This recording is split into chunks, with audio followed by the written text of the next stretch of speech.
Assalamualaikum warahmatullahi wabarakatuh. Halo pemirsa, Anda kembali menyaksikan dialog Menyongsong Indonesia Maju. Kali ini bersama saya Nur Harisya Pratiwi. Pemirsa, tema kita hari ini sangat menarik, yaitu lahat naik kelas energi terbarukan dan hilirisasi komoditas unggulan. Ini sesuai sekali ya, memang kalau kita tahu Kabupaten Lahat ini kan memang terkenal sekali dengan berbagai potensinya.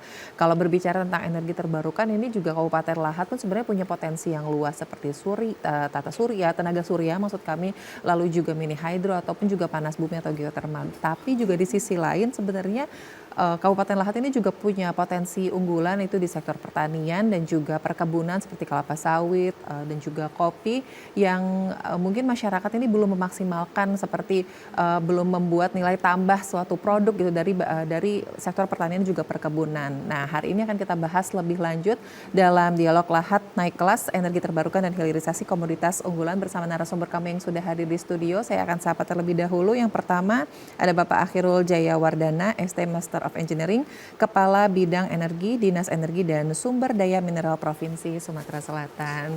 Assalamualaikum Pak Akhirul. Waalaikumsalam. Apa kabar Pak? Alhamdulillah. Alhamdulillah sehat. Terima kasih sebelumnya Pak sudah hadir di studio kami. Sama-sama. Dan selanjutnya juga hari ini kami sudah menghadirkan Manajer Riset Kebijakan dan Transisi Berkeadilan IESR, Ibu atau Mbak nih, akan masih muda banget juga, Mbak Marta JS Mendrova.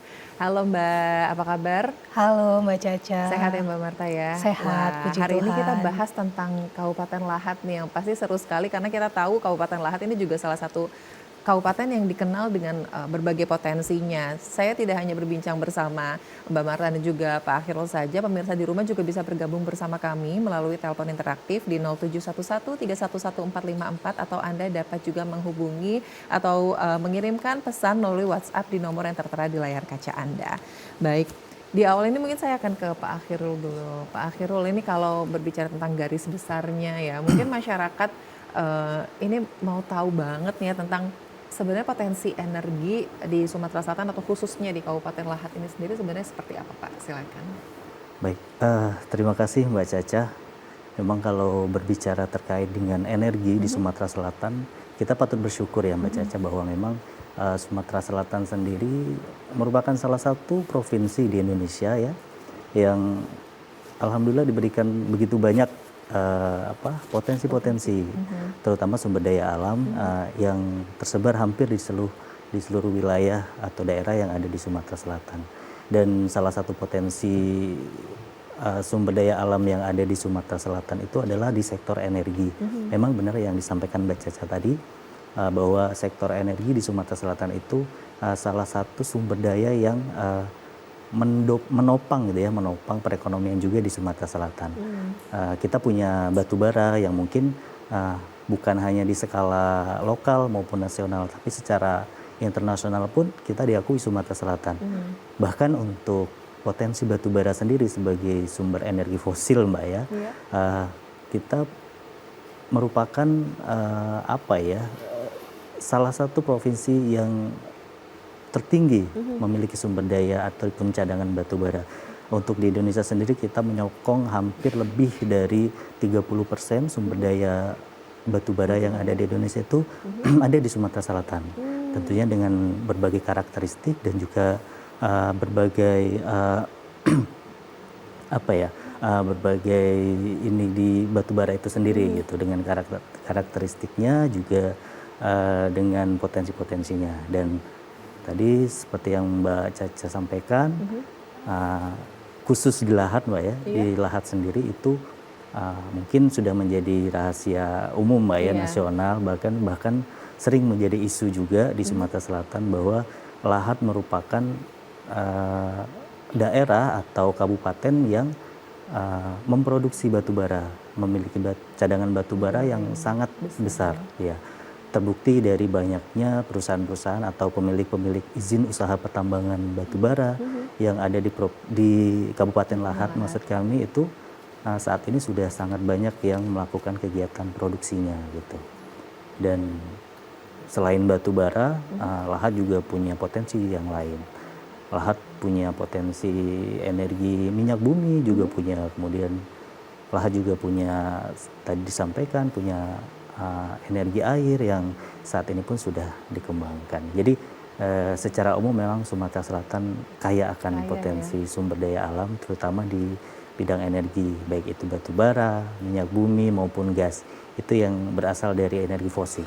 Oke, dan itu Seperti yang itu. sebenarnya patut kita syukuri ya sebagai Betul, masyarakat Sumatera Selatan dengan betul. potensi yang begitu kaya tentunya. Nah, saya akan ke Mbak Marta kalau gitu. Mbak Marta ini kalau diposisikan sebagai warga Sumatera Selatan, mengapa sebenarnya transisi energi ini sangat perlu dilakukan gitu kalau melihat kondisinya sekarang? Dan mungkin kaitannya apa sih sebenarnya untuk Sumatera Selatan yang sebagai salah satu provinsi dengan produksi batu bara yang terbesar di Indonesia? Iya, makasih pertanyaan Mbak Caca. Jadi seperti yang Pak Hirul tadi udah jelaskan, bisa dibilang ya Sumatera Selatan itu lumbung energi. Iya. Ada begitu banyak jenis dan sumber energi yang ada di Sumatera Selatan, mulai yang sifatnya dari fossil fuel atau yang dari energi terbarukan. Nah, kalau misalnya kembali lagi ya ke konteks yang terjadi secara global, kita mungkin familiar ya dengan istilah perubahan iklim. Dan belakangan ini Indonesia udah memperbarui lagi komitmen iklimnya melalui namanya SNDC atau Second Nationally Determined Contribution, di mana kita punya target iklim absolut yang harus kita capai, yang mana itu lebih ambisius dibandingkan target sebelumnya yang di NDC atau Enhanced NDC-nya. Jadi kita bisa melihat beberapa tahun belakangan itu semakin ambisius keinginan Indonesia sebagai suatu negara untuk bertransisi atau untuk membuat upaya-upaya mitigasi iklim, di mana mitigasi iklim tersebut juga sangat terkait dengan sektor ketenaga listrikan, karena itu adalah salah satu sektor yang menggunakan energi fosil yang cukup tinggi dan juga menghasilkan emisi yang paling tinggi dibandingkan dengan sektor lain seperti industri, transportasi atau sektor-sektor lainnya. Dan terkait dengan itu nggak cuma Indonesia, karena itu semua terkait dengan perjanjian Paris yang ditandatangani oleh berbagai negara. Jadi negara-negara lain di dunia pun sudah mulai concern, sudah lama mulai concern terhadap perubahan iklim ini, dan mereka mulai shift dari yang semula membeli batu bara dari Indonesia mulai semakin berkurang. Jadi IESR sempat membuat suatu pemodelan ya, penelitian di 2023, 2022 dalam penelitian kami yang judulnya Redefining Future Jobs, di mana kami melihat bahwa dengan keinginan untuk selaras dengan persetujuan Paris, kita akan mulai melihat penurunan pada demand atau permintaan batu bara di tahun 2030. Jadi itu yang membuat kondisi di Sumatera Selatan tuh akan unik karena dia sangat tergantung dengan batu bara dari segi ekonomi dan juga sumber energinya. Sehingga melihatnya itu lebih ke bagaimana caranya agar kita bersiap jika transisi tersebut akan terjadi dan akan dilakukan oleh global ataupun nasional. Nah, tidak hanya itu, bisa dilihat dari sisi lain juga Mbak Caca. Karena sekarang kita bisa lihat bagaimana manfaat ekonomi yang besar yang diberikan oleh sektor batubara di Sumatera Selatan. Kan tetapi saya bisa bilang dari observasi dan penelitian kami masih ada isu ketimpangan ekonomi, isu ketimpangan sosial, dan juga isu penurunan kualitas kesehatan dan lingkungan di masyarakat. Dan itu semua memang kita bisa lihat ya terjadi karena kegiatan ekstraksi pertambangan. Jadi memang masih ada istilahnya cost yang belum seluruhnya terinternalisasi dalam pertumbuhan ekonomi yang ada di Sumatera Selatan karena adanya pertambangan batu bara. Sehingga melihatnya itu transisi energi kita lihat sebagai cara kita untuk memaksimalkan potensi yang ada. Yang tadi nggak cuma hanya fosil loh yang ada juga sumber energi terbarukan lainnya. Sehingga kita bisa mengoptimalkan itu untuk memitigasi kemungkinan potensi dampak yang lain ada di depan sana, atau juga mengurangi dampak yang ada sekarang karena adanya ekstraksi industri. Jadi urgensinya bisa dilihat dari dua hal tersebut, Mbak. Bisa dilihat dari upaya mitigasi iklim dan juga bisa dilihat dari upaya untuk peningkatan kualitas hidup di masyarakat di Sumatera Selatan. Oke, wah luar biasa sekali ya. Jadi ternyata dari pengembangan energi terbarukan ini juga meluas kemana-mana nanti dampaknya seperti itu. Nah, mungkin saya akan ke Pak Akhirul untuk mengkonfirmasi bagaimana nih Pak kalau sejauh ini pemerintah Provinsi Sumatera Selatan dalam hal ini juga mungkin diwakili oleh Dinas ESDM gitu. Seperti yang disampaikan oleh Mbak Marta tadi, apakah memang pemerintah ini juga sudah mulai melakukan seperti itu, beralih ke energi terbarukan? Baik, terima kasih Mbak Caca. Memang saya sepakat sekali sama yang disampaikan oleh Mbak Mata tadi bahwa benar memang saat ini kondisi di Sumatera Selatan itu masih sangat bergantung kepada sumber energi fosil utamanya ya. Tadi seperti disampaikan memang kita tidak bisa pungkiri Mbak ya bahwa sumber energi fosil baik itu batu bara, minyak bumi itu memang energi yang sangat-sangat apa ya nyaman untuk digunakan dari hal teknologi, kemudian dari hal sumber daya dan cadangannya pun sangat-sangat nyaman untuk kita masih istilahnya masih bergantung kepada energi fosil tersebut. Cuman memang seperti kebijakan pemerintah sendiri bahwa saat ini pemerintah baik itu dari tingkat pusat sampai ke daerah kita sudah diwajibkan untuk mendukung program-program pemerintah pusat yang salah satu visi dari Presiden kita saat ini Bapak Prabowo Subianto dari Astacita yang beliau canangkan salah satunya adalah ketahanan energi. Jadi memang mau tidak mau kita harus mulai berpikir untuk bagaimana kemudian kita mulai berpikir untuk beralih dalam artian bukan meninggalkan secara total tapi mulai perlahan-lahan kita mulai mengembangkan sisi-sisi dari potensi-potensi energi yang kita miliki yang lainnya yang seperti disampaikan tadi jauh lebih green ya, jauh lebih aman dan jauh lebih bersih gitu. Kita punya tadi sudah kita sampaikan juga kita punya geothermal, kita punya angin, kita punya air dan juga kita punya sumber-sumber energi yang terbarukan yang lainnya gitu. Jadi memang kalau untuk kebijakan sendiri pemerintah khususnya di Sumatera Selatan, Mbak Caca, kita tetap berpedoman kepada kebijakan di pemerintah nasional dan di tingkat nasional pun kebijakan terkait pemanfaatan energi baru terbarukan ini pun tetap terus digalakkan gitu ya.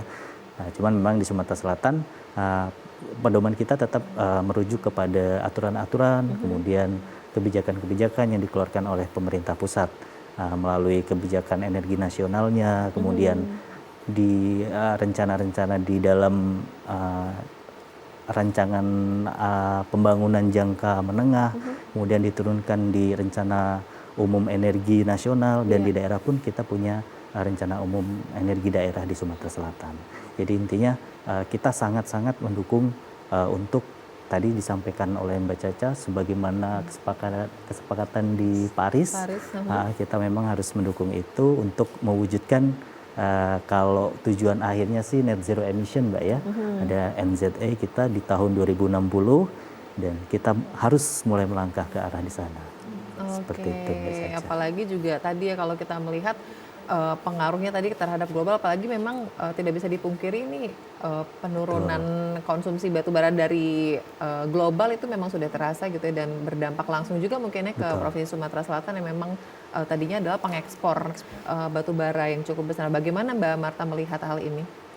Iya, jadi benar ya Mbak, kalau dari hitungan sederhana kami terakhir itu sekitar mungkin 70-80% batu bara di Indonesia itu memang untuk ekspor semua. Jadi bukan hanya permintaan domestik yang perlu kita perhatikan, tapi juga bagaimana negara-negara lain mulai beralih kan dari yang semula menggunakan batu bara untuk sistem energi mereka ke sumber-sumber energi yang lain yang lebih terbarukan. Jadi ya melihat ini tentunya untuk Sumatera Selatan jadi sangat unik karena tadi sempat di-mention juga oleh Pak Hirul karena dependent sekali, bergantung sekali dengan segala rantai perekonomiannya. Jadi kalau misalnya kita bisa membayangkan manfaat-manfaat yang ada karena tambang batu bara sekarang itu bisa saja hilang. Kalau misalnya ada penurunan permintaan dari negara-negara luar untuk batu bara di Indonesia termasuk yang ada di Sumsel. Jadi kalau sekarang kita bisa bilang ya kalau misalnya batu bara itu memberikan dampak kepada pembukaan lapangan kerja. Nggak hanya pembukaan lapangan kerja di perusahaan, tapi juga yang ada di sekitar wilayah tambang. Misalnya Kabupaten Muara Enim, Kabupaten Lahat termasuk. Itu kan wilayah-wilayah yang ada perusahaan tambang batubara di sana. Di mana itu bisa dilihat bagaimana dampak ketenaga kerjaannya, dampak ke aktivitas ekonomi di sekitar, yang formal ataupun informal gitu kan. Karena ada banyaknya pekerja yang hidup di sana, baik lokal ataupun pendatang gitu. Jadi bisa dibayangkan jika tidak ada lagi aktivitas tersebut di perusahaan tambang batubara tersebut, mungkin kita ngomongnya bisa diandai-andai kayak 20 tahun lagi gitu ya, atau 30 tahun lagi. Tapi pun mengandaikan itu sekarang, kita bisa bilang kalau dampaknya akan sangat besar. Baik, baik. Kehilangan, ketidakadaan lapangan pekerjaan tersebut misalnya. Yang kedua contohnya lagi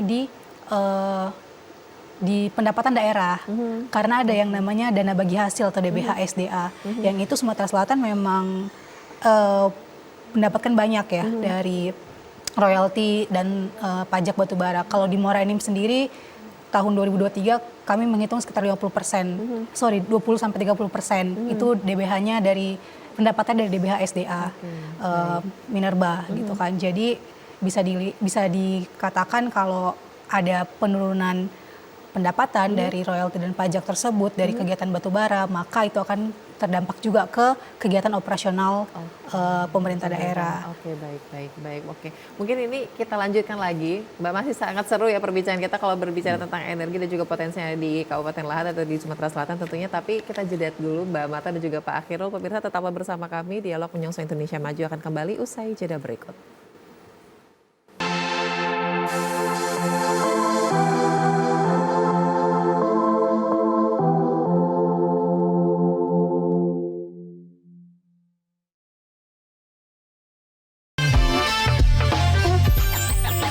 Let's get scratching.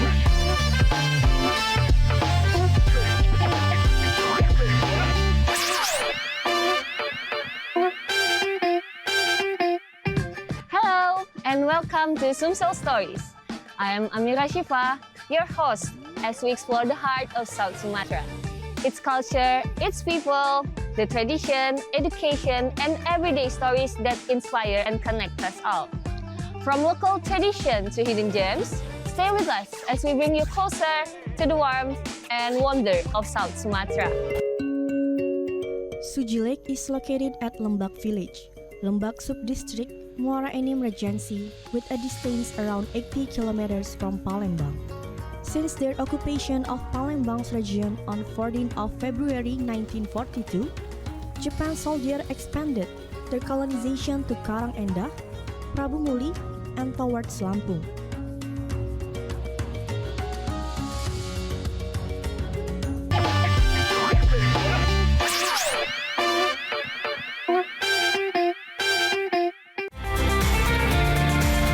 Sebagai lembaga penyiaran publik, TVRI Sumatera Selatan menjunjung tinggi sinergisitas menuju TV kelas dunia, menciptakan Indonesia cerdas, menyongsong Indonesia maju.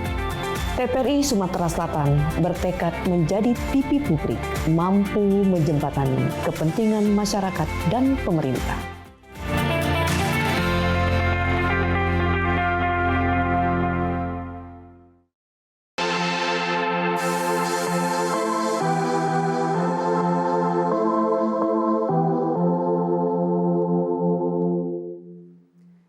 Baik pemirsa, terima kasih Anda masih bersama kami dalam Dialog Menyongsong Indonesia Maju, masih dengan tema kita yang sama, yaitu lahat naik kelas energi terbarukan dan hilirisasi komoditas unggulan, tentunya bersama Pak Akhirul dan juga Mbak Marta. Dan pemirsa di rumah juga bisa bergabung bersama kami melalui telepon interaktif di 0711311454 atau Anda dapat mengirimkan pesan melalui nomor WhatsApp yang tertera di layar kaca Anda.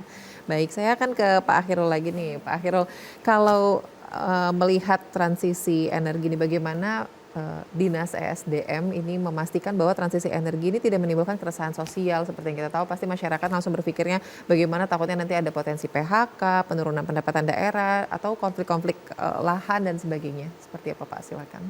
Baik, terima kasih Mbak Caca. Memang benar yang disampaikan bahwa itu salah satu kekhawatiran kita di pemerintah, juga mengkhawatirkan apabila kemudian ini diterapkan transisi energi yang memang sedang digalakkan oleh pemerintah dari pusat.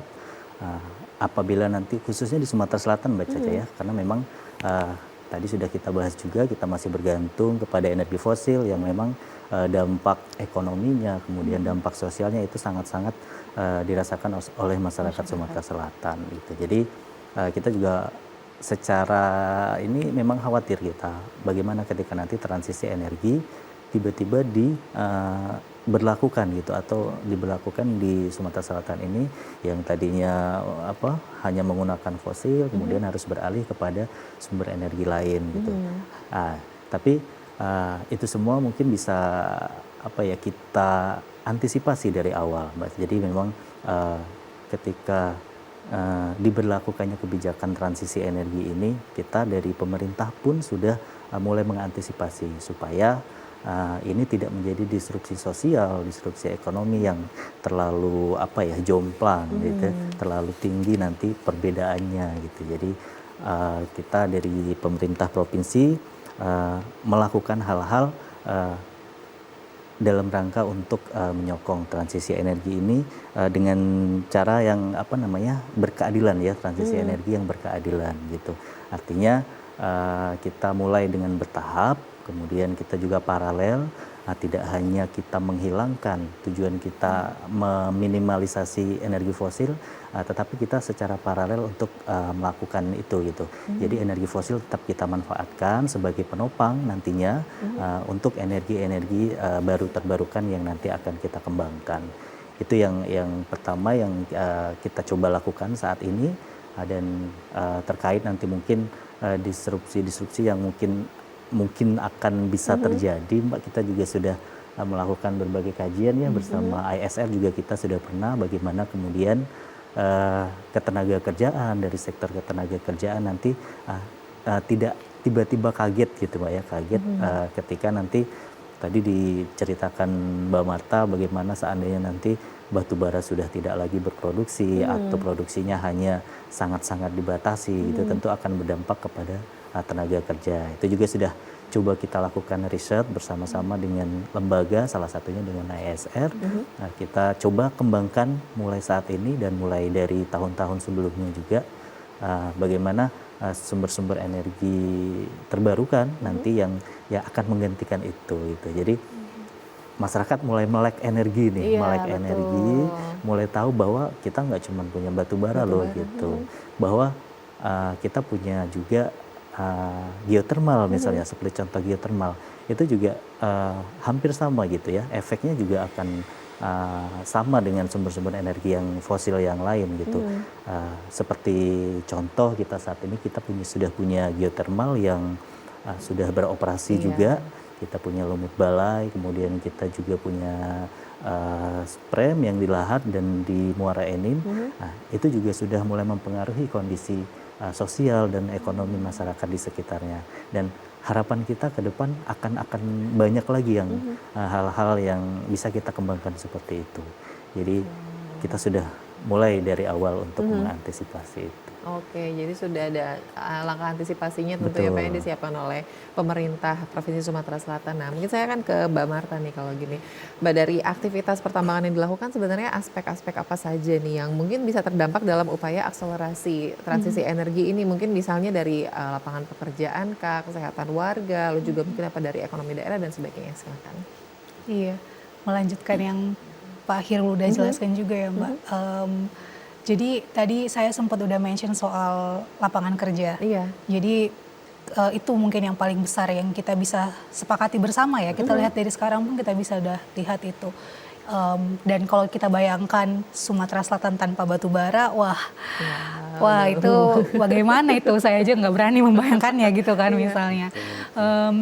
Tapi yang kedua ya tadi yang keuangan daerah gitu kan. Jadi keuangan daerah menjadi poin yang cukup mengejutkan juga bagi kami waktu kami meneliti itu. Oh ternyata nggak cuma hanya di perekonomian masyarakatnya yang terdampak, karena kan yang tadi ya PDRB-nya juga besar. Sekitar 50%, 70% gitu bisa dalam satu tahunnya dari batubara, sektor pengembangan batubara gitu di provinsi. Dan dari ketenaga kerjaannya juga besar, banyak gitu yang diserap walau dari secara langsung ataupun tidak langsung gitu kan. Tapi ternyata nggak hanya di situ gitu. Di keuangan daerah juga ada manfaat besar dari royalti dan pajak batubara tersebut. Sehingga itu yang juga mengejutkan, dan pernah ada cerita saat mungkin harga batubara fluktuatif gitu ya. Itu terasa ternyata ke keuangan daerah, ke pendapatan daerah gitu. Jadi itu hanya fluktuatif saja sudah terasa, gimana kalau ada penurunan demand gitu kan. Jadi itu yang kita secara bayangkan proyeksi saja gitu dengan data-data yang ada, jika 20-30% itu adalah DBH SDA dan itu kalau hilang ya itu akan berdampak besar kepada biaya operasional pemerintahan daerah. Selain itu juga ke kondisi kesehatan dan lingkungan. Tapi ini instead of kondisi yang buruk ini jadi membaik, Mbak. Justru jadi membaik. Jadi ya? membaik kalau misalnya kita bertransisi dari yang fosil ke energi terbarukan. Karena kondisinya sekarang secara existing saat kami observasi ke lapangan di Muara Enim dan Lahat ya kalau di Sumatera Selatan itu warga-warga yang hidup dekat dengan tambang itu mengalami gangguan saluran pernafasan dan juga hiduplah bersama dengan debu yang bersamaan karena ada distribusi di jalanan dan juga karena ada kegiatan di mulut tambang gitu kan, dua-duanya merasakan debu. Jadi bagi masyarakat yang tinggal itu mungkin sudah biasa. Kalau saya sih sebenarnya agak takut bilang seperti itu ya, karena saya cuman pernah di desa-desa di Kelurahan Tanjung Enim misalnya itu hanya 8 hari lah gitu misalnya. Tapi bersamaan dengan mereka kayak bisa merasakan bagaimana hidup dengan debu itu lama-lama ternormalisasi. Padahal itu adalah dampak kesehatan yang kita nggak bisa normalkan, nggak boleh normalkan. Dan dengan menghilangkan kegiatan ekstraktivisme itu atau memperbaiki dia menjadi lebih berkelanjutan, tentunya ada kualitas kehidupan dan kualitas kesehatan yang akan meningkat. Kita harapkan seperti itu. Berikutnya juga dengan ketimpangan sosial, karena bisa dikatakan ya manfaat dari perekonomian itu bisa dibilang sekarang tidak semua dirasakan oleh masyarakat. Contohnya jika ingin masuk ke perusahaannya itu harus ada minimal pendidikan tertentu yang bisa saja masyarakat desanya yang ada di ring 1 tambang itu tidak memenuhi syarat tersebut, sehingga mereka hanya punya pilihan untuk menjadi subkontraktornya kah atau di vendornya kah gitu. Dan yang akan mendapatkan manfaat dari lapangan kerja yang ada sekarang ya pastinya orang-orang yang memenuhi syarat tersebut seperti itu. Jadi ya manfaat perekonomiannya tinggi tapi masih belum merata ke banyak orang. Nah itu yang kita harapkan melalui transisi energi juga akan berdampak kepada peningkatan pemerataan manfaat ekonomi tersebut. Wow. Jadi ada yang kita lihat semakin buruk, ada yang semakin bagus. Jadi kita persiapkan dari sekarang supaya kita bisa ketemu titik tengahnya, Mbak. Di mana nih transisi energi yang caranya yang paling baik untuk Sumatera Selatan dan kabupaten-kabupaten yang sangat dekat dengan tambang itu seperti apa. Wah, menarik ini kalau misalnya tadi berbicara dari sisi ketenaga kerjaan ya, dari transisi energi ini sebenarnya bagaimana nih pemerintah artinya mempersiapkan atau menghadirkan tenaga kerja lokal tapi yang terampil gitu, SDM yang terampil gitu. Bagaimana ini Pak Khairul? Oke. Baik Mbak Caca, terkait persiapan ya menyongsong transisi energi memang sudah banyak hal juga yang kita lakukan baik itu dari pemerintah pusat turun ke pemerintah provinsi kemudian sampai ke pemerintah kabupaten. Jadi selain memang kita menggaungkan energi bersih, kemudian transisi energi yang harus mulai mengurangi energi fosil, batu bara, minyak bumi. Kita juga coba untuk mempersiapkan apa nih yang dibutuhkan kemudian untuk mengantisipasi hal-hal yang mungkin akan terdampak. Jadi salah satunya tenaga kerja. Kita juga sudah mulai mengkaji dari sisi ketenaga kerjaan melalui Dinas Tenaga Kerja dan Transmigrasi Provinsi Sumatera Selatan, bekerja sama juga dengan Dinas Tenaga Kerja yang ada di kabupaten untuk mulai melatih dalam artian memberikan edukasi terkait dengan apa nih yang bisa dilakukan oleh masyarakat untuk nantinya bisa sama-sama terlibat dalam pemanfaatan energi baru terbarukan. Nah, jadi kalau pernah kami sedikit belajar dari daerah lain, yaitu di salah satu provinsi yang memiliki potensi geotermal juga sama dengan Sumatera Selatan di Jawa Barat, itu mereka mulai memberdayakan masyarakat itu bukan hanya sebagai pekerjanya gitu. Jadi mulai melalui program-program corporate social responsibility-nya, jadi masyarakat juga mulai dilatih gitu ya, bisa dilatih untuk ikut memanfaatkan. Jadi kalau di geothermal itu kan ada ada hal lain yang bisa dimanfaatkan selain untuk menghasilkan energi listrik gitu ya. Jadi seperti di salah satu daerah itu mereka punya mungkin sama dengan Lahat, mereka punya potensi perkebunan kopi gitu. Jadi perkebunan kopi di daerah tersebut itu dengan menggunakan metode pengeringan dengan geothermal itu akan meningkatkan nilai tambah. Nah, ternyata hal-hal seperti itu side dari dari fungsi utama geothermal itu bisa dimanfaatkan langsung oleh masyarakat. Nah, itu kemudian akan ketika nilai tambah itu menjadi semakin tinggi, harga pun akan semakin bersaing. Bahkan informasi yang kami dapatkan Mbak Caca ya, kopi dari daerah tersebut, dari daerah Kamojang itu kalau nggak salah di Jawa Barat, di Garut, itu hanya diproduksi untuk ekspor. Wow. Jadi artinya memang pasarnya tertentu, sudah global, dan memang pasar ekspor itu hanya menerima produksi kopi yang diolah atau dikeringkan menggunakan tenaga geothermal atau panas bumi. Seperti itu ya Mbak Marta. Itu salah satu informasi mungkin nantinya bisa juga kita kembangkan di daerah Sumatera Selatan. Itu dari yang kita harapkan bisa juga menjadi salah satu alternatif untuk penyerapan tenaga kerja. Selain juga jelas untuk kalau untuk proses-proses pemanfaatan secara langsung baik dari perusahaan swasta maupun BUMN, BUMD, tadi sudah disampaikan Mbak Caca juga mungkin akan ada keterlibatan masyarakat secara langsung. Namun yang saat ini kita tekankan dari pemerintah sendiri, kita inginnya yang secara tidak langsung tadi. Jadi apa nih, seperti batu bara mungkin saat ini ya penyerapan tenaga kerjanya memang luar biasa Mbak Caca ya.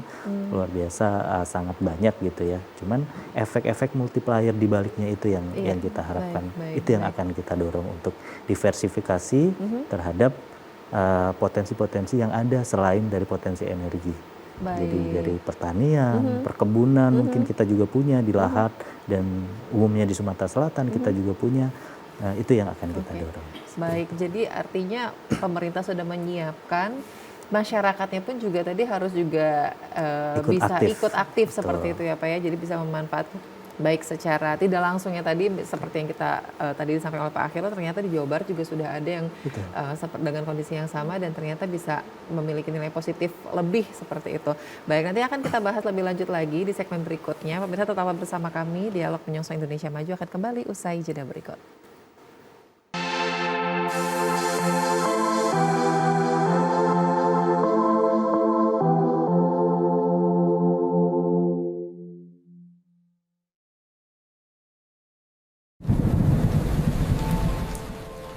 Rumah kita punya atap, biar hujan gak masuk. Kata ibu, bumi juga punya atap. Hutan yang berfungsi nahan air dan nyimpen pelan-pelan. Kalau atapnya rusak, bocor lagi. Pak, Papa atap teras bocor nih.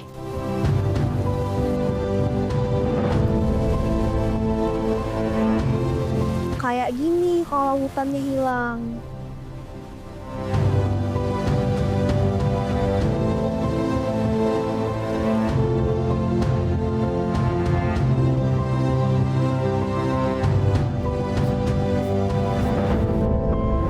Tapi kita bisa benerin atap bumi kok.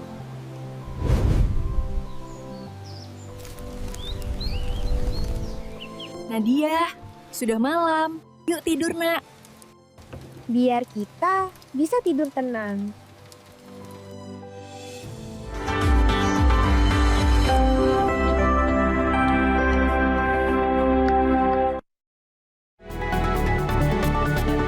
Informasi terbaru lengkap dan terpercaya setiap hari melalui program Berita Sumatera Selatan hari ini.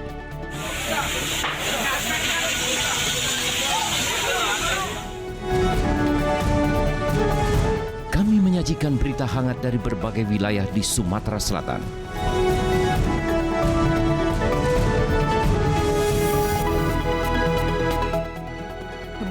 lahan dan kebun dengan kobaran api yang cukup besar membakar kebun milik warga. Dikemas secara tajam dan berimbang.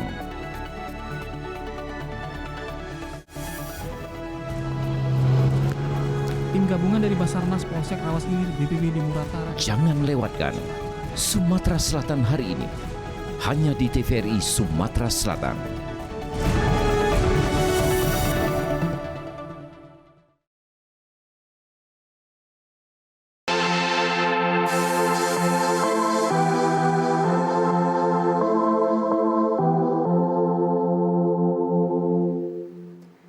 Baik pemirsa, terima kasih Anda masih bersama kami dalam Dialog Menyongsong Indonesia Maju. Kita kembali melanjutkan perbincangan kita hari ini. Saya akan ke Mbak Marta nih. Mbak Marta, kalau dari hasil kajian yang dilakukan oleh IASR itu sendiri kan menyatakan bahwasanya transformasi ekonomi ini dapat dilakukan dengan penggunaan energi terbarukan dan hilirisasi komoditas unggulan. Nah, sebenarnya apa itu transformasi ekonomi? Mungkin masyarakat ini masih yang awam itu masih bingung ya sebenarnya apa sih transformasi ekonomi dan juga mungkin kaitannya kepada Sumatera Selatan atau khususnya kepada Kabupaten Lahat ini sendiri seperti apa, silakan Mbak. Iya, ini menarik sih Mbak. Tadi Pak Hirul sempat mention soal transisi energi yang berkeadilan. Pemikiran kami sebagai IASR melalui observasi dan penelitian kami lihat transformasi ekonomi itu adalah kunci Mbak. Kunci untuk bertransisi energi agar adil di wilayah penghasil tambang batubara seperti Sumatera Selatan. Jadi apa itu transformasi ekonomi gitu ya? Itu adalah perubahan struktur ekonomi sebenarnya. Jadi yang semula dominasinya, kontribusinya dari tambang batubara misalnya, kita ubah menjadi sektor alternatif yang lainnya juga berkontribusi secara ekonomi di suatu wilayah. Jadi biasanya ini ya ini dalam ilmu ekonomi memang dimaknai sebagai upaya untuk mengoptimalkan pengembangan perekonomian di suatu wilayah atau suatu area yang dilakukan misalnya dengan penambahan nilai suatu produk yang biasanya dilakukan hanya menghasilkan produk baku dilakukan menjadi produk yang setengah jadi atau sampai produk jadi. Jadi menambah nilai tambah gitu, value added-nya. Nah itu yang tadi sudah banyak diceritakan sama Pak Hirul soal kopi gitu. Dan kami melihat kalau di Sumatera Selatan memang dua pendekatan yang paling optimal Mbak, yaitu dari EBT-nya sendiri, karena itu sangat terkait dengan transisi energi, tapi kita kembangkan ekonominya agar bermanfaat juga secara ekonomi kepada masyarakat, bukan hanya dia sebagai sumber energi. Yang kedua yaitu hilirisasi atau pengembangan komoditas unggulan yang ada di wilayah. Jadi tahun 2023 sampai 2024 itu kami juga ada penelitian di Kabupaten Lahat mengenai komoditas unggulan apa saja yang ada di Lahat. Dan dikaitkan dengan berbagai sektor, nggak cuma industri, tapi juga UMKM-nya. Satu hal yang kami temukan adalah komoditas kopi dan industri pengolahan kopi itu sangat potensial di Kabupaten Lahat. Termasuk juga dengan karet dan juga sawit. Tapi kalau misalnya saya sih ingin cerita lebih lanjutnya soal kopinya gitu ya, karena kalau sawit ya itu masih banyak perdebatan soal dampak lingkungannya juga ya sebenarnya soal sawit. Tapi untuk karet dan juga kopi ini juga yang cukup menarik untuk Kabupaten Lahat. Jadi kita bisa fokus kepada rantai pasok dari produk kopi misalnya. Kopi bisa dijadikan, bisa ditambahkan dengan kegiatan apa saja, misalnya penggilingannya kah, atau pengolahannya menjadi produk turunan kopi seperti kopi bubuk, kopi instan, yang bahkan fokus pemasarannya itu nggak hanya di Sumatera Selatan, tapi juga ekspor ke wilayah-wilayah lainnya yang ada di sekitar Sumatera Selatan, di Pulau Sumatera ataupun di luar Pulau Sumatera. Dan untuk melakukan itu ya kita perlu pemetaan yang lebih detail ya, untuk di kabupaten itu ada apa saja gitu. Atau mungkin di wilayah lain, di kabupaten lain yang juga terkenal dengan oil and gas-nya. Misalnya Musi Banyu Asin gitu kan, itu kan juga pasti ada komunitas unggulan yang ada di sana gitu kan. Yang saya pernah dengar cerita dari pemerintah di sana juga sempat ada upaya untuk istilahnya mengembangkan dari karet menjadi produk sendal. Oh iya. Tapi memang masih ada tantangan ya di operasionalisasinya, terutama mencari pasarnya.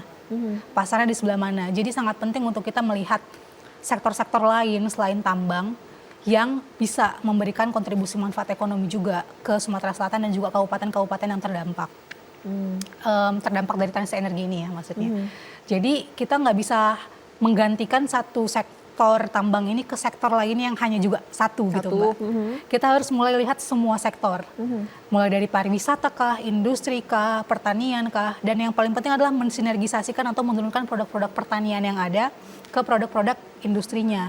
Dan mungkin dipasarkan bisa dikaitkan dengan pariwisatanya kah untuk mencari pasar dan lain sebagainya. Jadi ada konsep sinergisasi dan hilirisasi produk juga yang kami pingin dorong di wilayah-wilayah yang terdampak jika batubara menurun produktivitas ataupun permintaannya. Jadi itu sih Mbak. Nah kalau misalnya EBT atau energi terbarukan yang paling besar di Sumatera Selatan itu menurut kami memang solar, geothermal, hydro, dan juga biomass juga ada kan gitu. Jadi ada banyak pilihan sebenarnya, tapi ya bagaimana kita memanfaatkan itu supaya bisa menjadi lapangan pekerjaan juga untuk masyarakat. Jadi apa yang diharapkan dari dua hal ini adalah penciptaan lapangan kerja baru untuk masyarakat sebanyak-banyaknya untuk mengantisipasi kemungkinan penutupan atau penurunan tenaga kerja di sektor pertambangan batubara. Dan untuk hal itu ya kita harus mulai mempersiapkan banyak hal sebenarnya Mbak, termasuk reklamasi tambang. Karena wilayah tambang kan atau wilayah kabupaten kan segitu-segitu aja. Kalau semuanya sudah dipakai untuk kegiatan ekstraksi, ya perlu dipikirkan dari sekarang bagaimana agar reklamasi tambang itu bisa dilakukan dengan lebih optimal. Jadi gitu sih Mbak. Wah ini menarik sekali nih. Kalau gitu saya ke Pak Akhirul juga nih. Pak Akhirul, kalau ini juga masih terkait dengan transformasi ekonomi. Kalau pemenuhan aspek pembangkit energi terbarukan ini sebenarnya apa saja sih yang dibutuhkan untuk mendukung transformasi ekonomi pada sektor unggulan ini di Sumatera Selatan sendiri?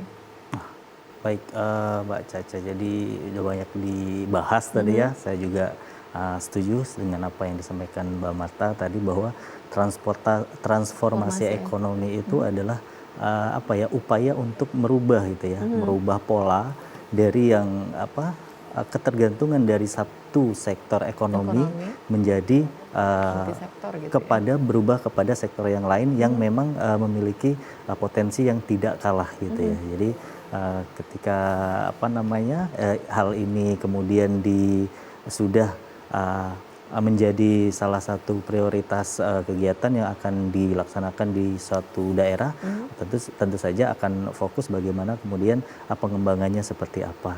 Jadi kalau terkait apa kemudian yang dipersiapkan terkait dengan tadi yang disampaikan Mbak Caca untuk transformasi ekonomi untuk ini mendukung transformasi ekonomi itu jelas yang pertama adalah infrastrukturnya gitu ya. Infrastruktur yang kemudian menjadi penunjang ketika kita akan mengembangkan atau beralih kepada sektor ekonomi yang lain gitu. Jadi kita tidak meninggalkan sektor ekonomi yang awal, tapi itu menjadi penopang ketika kita akan mengembangkan sektor ekonomi ataupun pengembangan sektor ekonomi yang lain gitu. Jadi kalau saat ini kita masih bergantung kepada energi fosil, batu bara, minyak bumi, kita bagaimana kemudian kita mengoptimalkan juga mulai mengembangkan energi-energi ataupun potensi-potensi ekonomi yang lainnya. Untuk itu salah satunya ada infrastruktur itu bukan hanya terkait fisik Mbak Caca ya, iklim investasi juga harus mulai kita persiapkan gitu supaya nanti ketika itu memang sudah harus kita genjot lagi, sudah harus kita dorong lagi, kita sudah siap gitu dengan faktor-faktor penunjang yang akan nanti bisa mengembangkan di pengembangan sektor ekonomi yang lainnya gitu. Seperti itu sih. Oke, wah ini semakin menarik ya. Saya juga mau mengundang pemirsa di rumah untuk bisa bergabung bersama kamu nih Pak Akhirul dan juga Mbak Marta. Anda dapat menghubungi nomor telepon di 0711 pemirsa 0711311454 atau Anda dapat menghubungin atau mengirimkan pesan melalui WhatsApp di nomor telepon yang tertera di layar kaca Anda. Baik, saya akan kembali lagi ke Mbak Marta nih kalau gitu. Mbak Marta, ini kalau melihat ini kan kondisi di Lahat ini sebenarnya ada di daerah mana lagi sih yang mungkin sudah memaksimalkan potensi yang ada dan mungkin bisa menjadi contoh juga nih baik itu dari masyarakatnya seperti itu dan pemerintahnya, karena kan ya SR pasti kan sudah kajiannya sudah di seluruh Indonesia seperti itu. Nah ini mungkin yang biar bisa membuat masyarakat ini semakin melek gitu. Tapi jangan dijawab dulu Mbak Marta, kita jeda dulu. Pemirsa tetaplah bersama kami, Dialog Menyongsong Indonesia Maju akan kembali usai jeda berikut.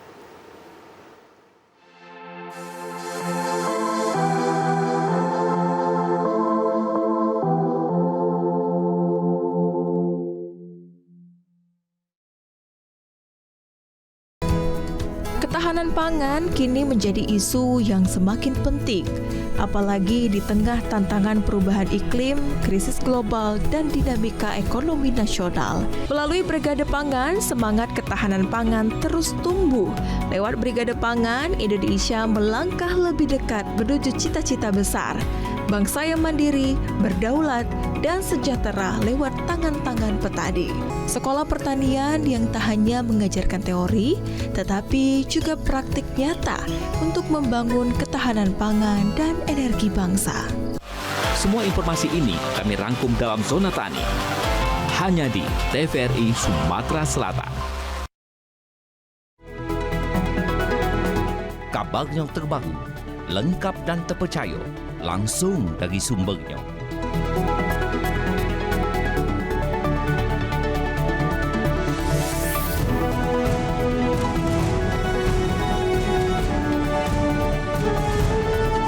Disaji ke Maki Baso Palembang, ngabar ke cerita hangat terkini, aktual tentang perkembangan dan kejadian penting di tengah masyarakatnya.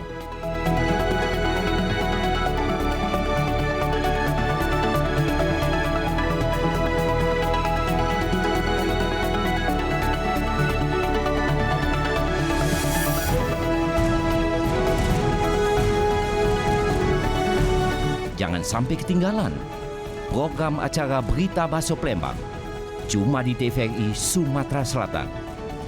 TVRI, media pemersatu bangsa.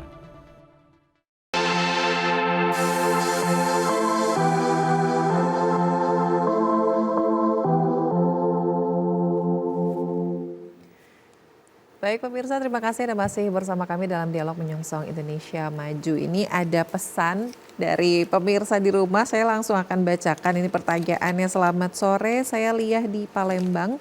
Saya mau bertanya bagaimana masyarakat setempat nanti dilibatkan dalam pengembangan batu bara tersebut dengan baik dan tidak menyebabkan kerusakan lingkungan. Terima kasih. Mungkin dari Mbak Marta nih, silakan bisa menjawab. Silakan Mbak. Iya, hai Mbak Lia, terima kasih pertanyaannya. Iya, jadi kami melihat sebenarnya kalau masyarakat, tadi Pak Akhirul sudah sempat mention harus aktif ya. Jadi kita harus aware dulu, kita harus sadar dulu ada channel-channel, ada ruang-ruang diskusi apa saja yang disediakan pemerintah provinsi ataupun kabupaten untuk masyarakat.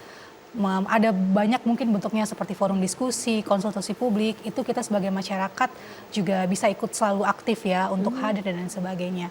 Dan tapi untuk partisipasi memang harusnya dimulai dari awal, sejak perencanaan dimulai. Jadi kebanyakan memang sudah kita memiliki istilahnya proses perencanaan Indonesia itu yang cukup struktural ya, dari pusat sampai ada di tingkat desa. Contohnya ada Musrembang kalau di perencanaan pengembangan wilayah gitu kan, atau di konsultasi publik, kajian-kajian dinas-dinas yang lain seperti itu. Tapi tidak dipungkiri itu biasanya memang hanya diinfokan kepada masyarakat-masyarakat tertentu yang terkait atau yang terdampak saja dengan isunya gitu. Makanya pemerintah juga dari sisi pemerintah harus mulai melihat cakupan masyarakat yang lebih luas lagi untuk melibatkan isu ini, karena bisa dibilang harus ada shift atau perubahan mindset bahwa transisi energi itu sudah lagi bukan tentang sektor energi saja atau bukan hanya urusan masyarakat yang terkait dengan energi saja, tapi udah jadi cross sektoral, sudah lintas sektoral dan juga lintas disiplin atau lintas ilmu. Untuk itu sangat baik kalau ada kesadaran juga dari pemerintah untuk bisa membuka atau istilahnya mengajak juga ya masyarakat yang lebih luas lagi untuk bisa ikut ke dalam diskusi-diskusi terkait dengan energi juga lingkungan. Mungkin sebelumnya yang ikut hanya orang-orang atau organisasi yang terkait dengan isu lingkungan dan energi, tapi sekarang udah bisa yang lain, terutama kelompok perempuan, ibu-ibu, masyarakat muda yang mungkin bahkan nggak tahu sama sekali tentang isu ini, tapi justru harus diajak karena kita berbicara untuk Sumatera Selatan bukan tahun depan, tapi bertahun-tahun yang akan datang seperti itu. Jadi dimulai dari proses perencanaan yang sangat penting sih, Mbak, dan itu harus dilakukan di lintas sektoral dan lintas kepentingan juga. Itu sih kalau dari saya secara teoritis banget sebenarnya. Dan juga tadi ini langsung menjawab ya pertanyaan dari Mbak Lia, ini juga mungkin mewakili masyarakat di Lahat atau di Sumatera Selatan ini sendiri. Terima kasih Mbak Lia sudah bertanya. Dan ini saya akan masih ke Mbak Marta juga. Mbak Marta, ini kalau upaya transformasi ekonomi ini dilakukan secara lebih rapih atau juga terstruktur, sebenarnya bagaimana sih dampaknya terhadap kestabilan ekonomi, kestabilan sosial, ini yang mungkin bisa menjawab keresahan masyarakat ya sebenarnya. Silakan Mbak. Iya, jadi sejujurnya tadi mungkin kembali ke pertanyaan sebelum break ya Mbak, kalau bisa dibilang belum ada wilayah di Indonesia yang secara sempurna melaksanakan proses transformasi ekonomi ini atau transisi energi ini. Mungkin ada banyak cerita ya di wilayah yang dulunya timah gitu sekarang menjadi wilayah pariwisata gitu. Tapi kita tahu bagaimana ada juga penurunan aktivitas ekonomi di situ sehingga ditinggalkan oleh masyarakatnya. Tapi banyak cerita justru bisa kita pelajari dari negara-negara lain. Contohnya ada wilayah namanya Shanxi di China. Itu juga mereka wilayah tambang dan sekarang sudah berkembang menjadi begitu banyak wilayah yang fokusnya memang industri, pariwisata dan juga perdagangan gitu kan. Jadi bermacam-macam dan itu memang diinisiasi oleh perusahaan bersama dengan pemerintahnya.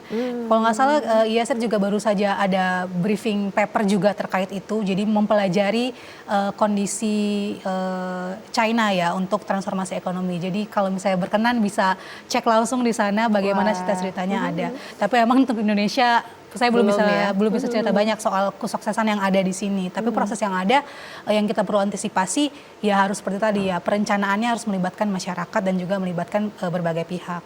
Dan bagaimana kondisinya kalau transformasi ekonomi ini terjadi dengan baik gitu. Yang pertama tentunya akan banyak lapangan kerja baru yang muncul dan kita harapkan itu adalah lapangan kerja yang rendah karbon dan juga layak, sehingga stabilitas ekonominya dan stabilitas sosialnya jadi lebih terjaga karena masyarakat tidak tiba-tiba diputus hubungan kerjanya atau kehilangan pekerjaan. Jadi mereka sudah mengalami proses yang waktunya semoga cukup gitu untuk bisa membuat mereka bersiap untuk struktur ekonomi baru yang ada di wilayah mereka.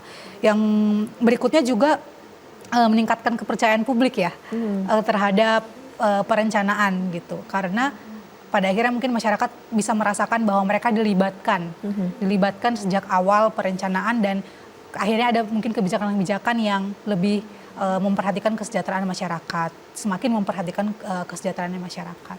Jadi itu sih Mbak, jadi kestabilan itu yang kita harapkan bisa tercipta melalui adanya transformasi ekonomi di wilayah-wilayah penghasil batu bara seperti Sumatera Selatan atau Kabupaten Lahat yang sangat dekat dengan tambang. Berarti kalau belum ada, semoga Kabupaten Lahat ini bisa jadi yang pertama gitu ya Mbak, yang maksimal memanfaatkan EBT dan juga hilirisasi komunitas unggulan sehingga transformasi ekonominya juga maksimal seperti itu.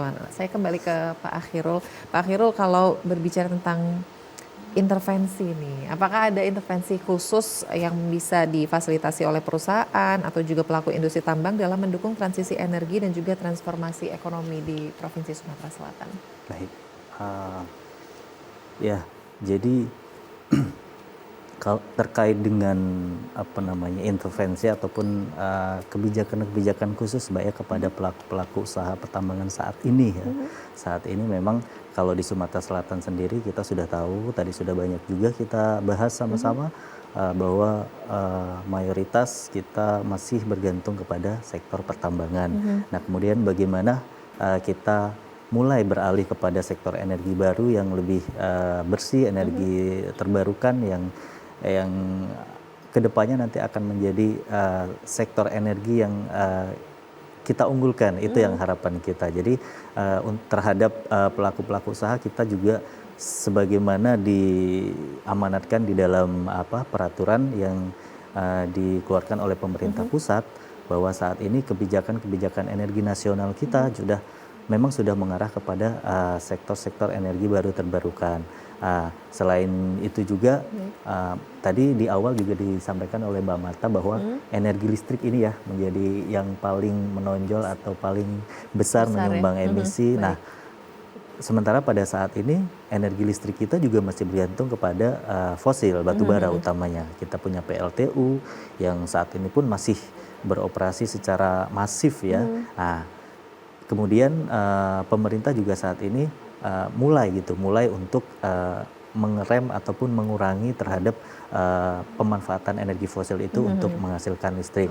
Terbukti dari kebijakan yang sudah diberlakukan di dalam rencana umum penyediaan tenaga listrik (PLN) itu harus memanfaatkan energi baru terbarukan untuk suplai listriknya. Jadi tidak hanya dari batu bara, tapi juga mulai harus menerima nih, harus mulai mau membeli dari energi-energi terbarukan yang ada itu, sehingga nanti akan balance antara energi fosil dan juga energi terbarukan. Itu sih yang dilakukan oleh pemerintah saat ini. Oke, baik. Ini terakhir mungkin sebelum kita tutup perbincangan kita hari ini, saya kembali ke Mbak Marta dulu. Mbak Marta, mungkin singkat saja langkah awal apa nih kira-kira bisa dilakukan oleh masyarakat di Sumatera Selatan atau khususnya juga untuk di Kabupaten Lahat itu sendiri. Silakan, Mbak. Dari sisi wilayahnya dulu ya Mbak ya, mungkin kita bisa bersama-sama bikin pemetaan potensi yang lebih detail lagi. Tadi kan sudah saya jelaskan ada kopi, karet, tapi yang lebih detail lagi, bahkan mungkin tingkat kecamatan gitu kan, atau tingkat desa itu apa sih potensinya. Dan coba bikin pathway atau jalan untuk membuat bisnisnya itu seperti apa. Karena kami ngelihat UMKM itu walaupun kecil, tapi kalau skalanya banyak, itu jadi bermanfaat sekali untuk perekonomian masyarakat. Jadi bisa dimulai dari situ juga, pemetaan yang lebih detail. Berikutnya dari sisi pengembangan wilayah juga perlu dilembagakan rencana-rencana ini ke dalam perencanaan pemerintah yang jangka panjang bahkan sampai rencana tahunan. Mungkin ditaruh dalam Renstra kah, RPJMD, sampai di RKPD misalnya gitu yang tahunan, agar lebih jelas seperti apa pentahapannya sampai nanti di 2030 apa 2060 itu bisa tercapai net zero emission sesuai dengan target Indonesia tadi. Jadi pentahapan dari jangka panjang sampai jangka tahunannya itu sangat penting untuk dilakukan, dan itu memang menjadi porsi pemerintah seperti itu bersama dengan masyarakat seperti itu. Berikutnya memang menyiapkan tenaga kerjanya, dan itu bisa dilakukan oleh perusahaan, oleh masyarakat, dan juga oleh pemerintah. Bahkan oleh lembaga akademia atau lembaga penelitian seperti ISR juga gitu kan. Jadi perlu dilihat bagaimana masyarakat bisa memenuhi adanya lapangan kerja baru nanti di masa depan. Caranya seperti apa? Dengan training, dengan sertifikasi seperti itu. Mulai lihat bagaimana masyarakat yang sekarang bekerja di tambang mungkin nanti bisa bekerja di geothermal, hydro, atau biomass, atau solar gitu, atau bahkan ekonomi agriculture yang lainnya gitu kan, karet atau kebun, industrialisasi perkebunannya juga seperti itu. Dan juga mulai melihat bagaimana teknologi bisa berdampak atau berkontribusi kepada pencapaian pemenuhan pengembangan UMKM dan produk unggulan tersebut. Dan itu yang sangat penting untuk dilakukan, semuanya harus melibatkan masyarakat.